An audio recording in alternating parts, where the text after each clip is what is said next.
Di dalam kehidupan kita, mungkin kita pernah kenal sama seseorang yang hidupnya stuck dan tanpa arah. Bisa teman atau anggota keluarga yang tiap hari melakukan sesuatu yang sama, tapi tanpa ada hasil atau perubahan. Hal itu terjadi kepada pria yang bernama Lemuel Gulliver, yang sudah kerja puluhan tahun sebagai pengantar surat di sebuah perusahaan media. Bayangin aja tuh, 10 tahun tapi nggak pernah naik jabatan. Dia jatuh cinta dengan Darcy Silverman, seorang penulis traveling yang bekerja di perusahaan yang sama. Jadi Gulliver ingin lebih dekat lagi dengan Darcy, tapi dia hanyalah karyawan rendahan di kantor itu. Dia mencari cara supaya bisa tambah dekat sama Darcy. Dan akhirnya Gulliver nyoba untuk menjadi seorang penulis traveling juga. Tapi dia kesusahan waktu nulis artikel pertamanya. Otaknya ngeblank dan dia kehabisan ide. Akhirnya terbesit di pikiran dia untuk mengcopy paste artikel punya orang lain, lalu menunjukkannya kepada Darcy. Karena artikelnya bagus, Darcy kemudian memberi pujian kepada Gulliver, dan dia menyarankan supaya sering-sering piknik agar bisa dapat inspirasi untuk menulis artikel lagi. Tapi entah apa yang merasuki pikiran Gulliver, akhirnya dia memutuskan untuk traveling ke segitiga Bermuda. Perjalanan menuju ke sana sangat membosankan, jadi dia menghabiskan waktunya dengan membaca majalah sampai tertidur. Tanpa disadari, tiba-tiba Gulliver sudah berada di tengah lautan ganas dengan ombak yang tinggi, dan perahunya menuju ke arah pusaran air yang sangat besar. Tak lama kemudian, dia tersedot masuk ke dalam. Keesokan paginya, Gulliver terbangun dan sudah terdampar di pinggir pantai. Ia tak bisa menggerakkan kaki dan tangannya. Tiba-tiba, sekumpulan pria kerdil mendekati dia. Salah satu pria itu mengenalkan dirinya sebagai Jenderal Edward, seorang komandan pasukan di negeri Lilliput. Dia berkata kalau Gulliver ditangkap karena mencoba masuk ke negeri itu. Gulliver panik dan ketakutan melihat manusia-manusia kerdil itu. Dia berusaha melarikan diri, tapi dengan mudahnya tertangkap lagi. Gulliver dirantai dan dipenjara di dalam sebuah gua yang terletak di pulau terpencil. Ternyata dia tak sendirian. Ia kemudian berkenalan dengan seorang napi penjara lainnya yang bernama Horatio. Dia dipenjara oleh Edward karena jatuh cinta kepada Putri Mary, yang menurut Gulliver adalah alasan yang sangat konyol sekali. Horatio menjelaskan bahwa di negeri Lilliput, orang miskin yang jatuh cinta kepada anggota keluarga kerajaan akan dianggap seperti kriminal dan harus dihukum seberat-beratnya. Karena ukuran badan Gulliver yang sangat besar, Jenderal Edward menggunakan kesempatan ini untuk menyuruhnya membajak sawah.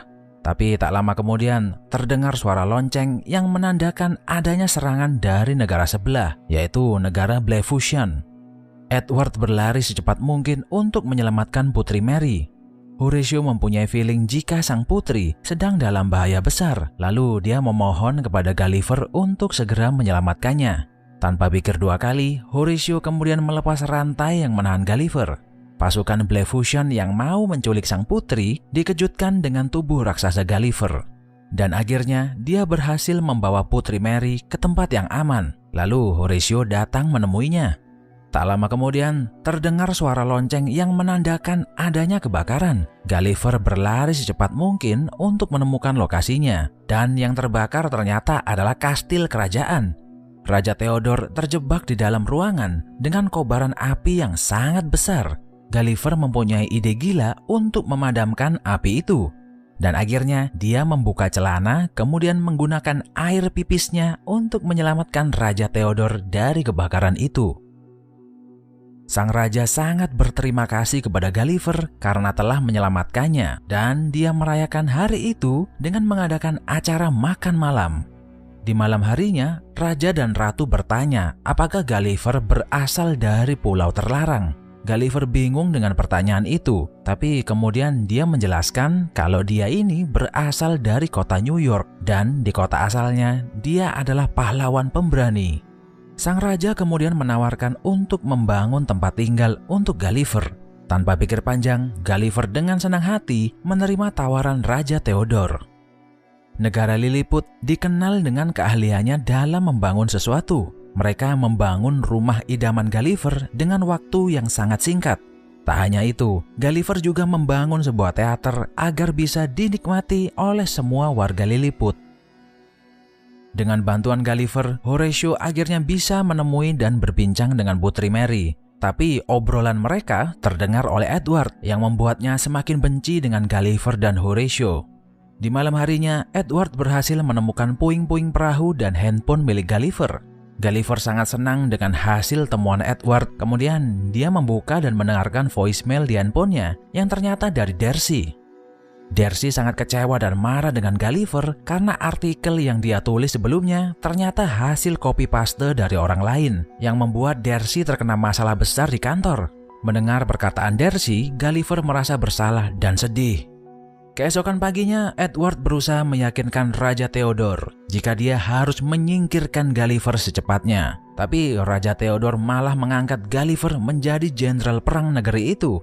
Hal itu membuat Edward makin emosi dan membenci Gulliver. Dia kemudian dengan sengaja mematikan sistem pertahanan laut dan kesempatan ini digunakan negara Blefuscian untuk menyerang. Gulliver dipanggil untuk melawan balik serangan Blefuscian. Ia sebenarnya tak ingin terjadi adanya peperangan. Kemudian dia menemui Raja Blefuscian dan menyarankan agar pura-pura takut lalu kabur. Tapi sang raja menolak dan malah menyerang Gulliver dengan ratusan serangan meriam. Peluru meriam itu membuat Gulliver sedikit geli dan dia dengan mudahnya mengusir armada Blefuscian dari wilayah Laut Lilliput. Raja dan ratu semakin suka dengan Gulliver. Mereka merenovasi kota sehingga menyerupai kota New York, kota kelahiran Gulliver. Dia juga mendapat servis istimewa dari kerajaan dengan membangun tempat bermain, tempat pijat, bahkan potong rambut. Melihat kesuksesan Gulliver, Edward semakin iri. Ditambah lagi, Putri Mary memutuskan hubungan pertunangannya dengan Edward. Karena emosi, akhirnya dia menemui Raja Blefuscian dan memohon untuk membantunya menjalankan rencana jahatnya. Ternyata, Edward berencana membuat robot raksasa yang terinspirasi dari majalah milik Gulliver yang ditemukannya di pantai kemarin. Di tengah konser musik, tiba-tiba semua dikejutkan dengan bunyi lonceng yang menandakan adanya serangan lagi. Tak lama kemudian, sebuah mesin yang bentuknya seperti tong sampah datang menghampiri Gulliver. Ternyata itu adalah mesin ciptaan Edward dan kemudian dia menantang Gulliver untuk berduel. Gulliver meremehkan mesin ciptaan Edward yang bentuknya seperti tong sampah itu. Tapi ternyata mesin itu berubah menjadi robot raksasa yang bahkan ukurannya lebih besar daripada badan Gulliver. Gulliver berusaha menjatuhkan robot itu tapi tidak berhasil. Edward kemudian dengan mudahnya menarik celana dalam Gulliver dan membuatnya malu di hadapan raja dan ratu. Karena kesakitan, Gulliver akhirnya menyerah. Dia kemudian berkata bahwa dia bukanlah pahlawan, melainkan seorang pengecut, lalu meminta maaf karena mengecewakan semua orang.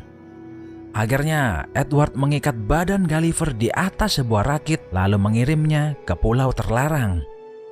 Setelah sadarkan diri, Gulliver mengira kalau dia sudah kembali ke dunia normal. Tapi ternyata dia berada di tempat yang jauh lebih mengerikan. Seorang gadis cilik raksasa menangkap Gulliver dan memasukkannya ke dalam rumah boneka, lalu bermain dengannya setiap hari. Gulliver merasa ketakutan, jadi dia selalu menuruti permintaan gadis raksasa itu. Kembali ke negeri Lilliput, tak disangka ternyata Darcy juga terdampar di sana dan akhirnya dia pun ditangkap oleh Edward. Horatio melihat itu semua dan kemudian berencana pergi ke pulau terlarang untuk memberitahu Gulliver.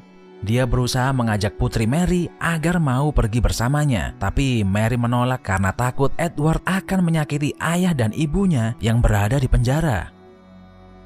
Horatio berhasil sampai ke pulau terlarang dan menemui Gulliver. Dia memberitahu kalau Darcy terdampar dan sudah tertangkap oleh Edward.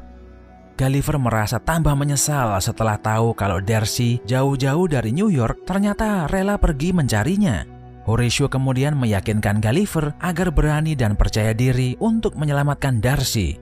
Apa yang dikatakan Horatio ada benarnya. Gulliver tak mau wanita yang dicintainya disakiti oleh Edward. Mereka berdua akhirnya kembali ke negeri Lilliput dan secepat mungkin menemui Darcy di dalam penjara. Di kesempatan ini Gulliver meminta maaf karena tindakan bodohnya dan kemudian berkata dengan jujur bahwa selama ini dia menyukai Darcy dan rela melakukan apapun agar bisa dekat dengannya. Mendengar kejujuran Gulliver, hati Darcy luluh dan dia memaafkannya. Terus dia bertanya, apa yang harus kita lakukan sekarang agar bisa menolong kerajaan Lilliput? Gulliver punya ide dan kali ini dia akan membuktikan kalau dia bukan pengecut lagi. Jadi dia balik menantang Edward dan robot ciptaannya untuk rematch. Dengan sepenuh tenaga Gulliver mencoba melawan Edward, tapi robot itu sudah di-upgrade dan punya bermacam-macam senjata. Melihat Gulliver yang hampir kalah, Horatio dengan berani memutuskan untuk menyelinap masuk ke dalam robot milik Edward dan berhasil mencabut sumber tenaga listrik di dalamnya. Kesempatan ini digunakan Gulliver untuk melancarkan serangan balik dan akhirnya bisa mengalahkan robot Edward. Melihat keberanian Horatio, Putri Mary tambah jatuh cinta kepadanya. Raja Theodore kemudian memberikan restu kepada mereka berdua untuk menikah. Kerajaan Lilliput berhasil memperbaiki perahu milik Gulliver. Dia dan Darcy akhirnya bisa kembali ke kota New York. Kisah mereka berdua diakhiri dengan happy ending. Sekian video 2M kali ini, jangan lupa subscribe dan like videonya biar nggak ketinggalan update terbaru dari channel ini. Sampai jumpa di video berikutnya.